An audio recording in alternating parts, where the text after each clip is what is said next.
Rectas paralelas cortadas por una transversal. Para este caso específico de la geometría, tenemos dos rectas que son paralelas entre sí, es decir, nunca se cruzan, y tienen la misma dirección. Estas son cortadas por una línea transversal, de tal manera que se forman 8 ángulos entre estas.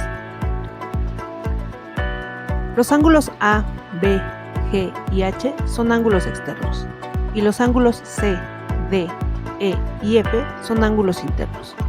Además, por ser alternos internos, los ángulos C y F miden lo mismo, así como los ángulos E y D.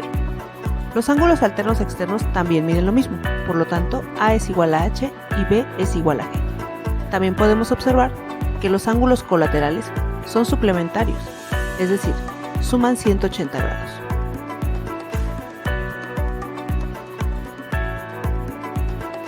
Ahora observaremos cómo a partir del conocimiento de uno solo de estos ángulos podemos determinar la medida de los demás, considerando su posición. Para esta figura sabemos que el ángulo A es colateral al ángulo de 60 grados, por lo tanto son suplementarios, es decir, suman 180 grados. Realizando el despeje sabemos que A mide 120 grados. Además, el ángulo C y el ángulo dado de 60 grados son opuestos por el vértice, por lo tanto miden lo mismo. En el caso del ángulo D, del mismo modo, es opuesto por el vértice con el ángulo A, de tal forma que mide 120 grados. Como observamos anteriormente, el ángulo C y el ángulo F son alternos internos, por lo tanto miden lo mismo. El ángulo D y el ángulo E también son alternos internos, de tal manera que miden lo mismo, o sea 120 grados. Los ángulos A y H son alternos externos y miden lo mismo, en este caso 120 grados. Y por último, el ángulo dado de 60 grados es alterno externo con el ángulo G, y por lo tanto miden lo mismo. En el siguiente ejemplo determinaremos el valor del ángulo θ, si sabemos que el ángulo dado es la mitad del ángulo AOB. La figura nos aporta información sobre la posición de los ángulos, de tal forma que podemos observar que el ángulo AOB es suplementario al ángulo θ. Por lo tanto, planteamos una ecuación que nos permite encontrar el valor de θ. Despejamos y encontramos que θ es igual a 180 grados menos 58, es decir, 122 grados.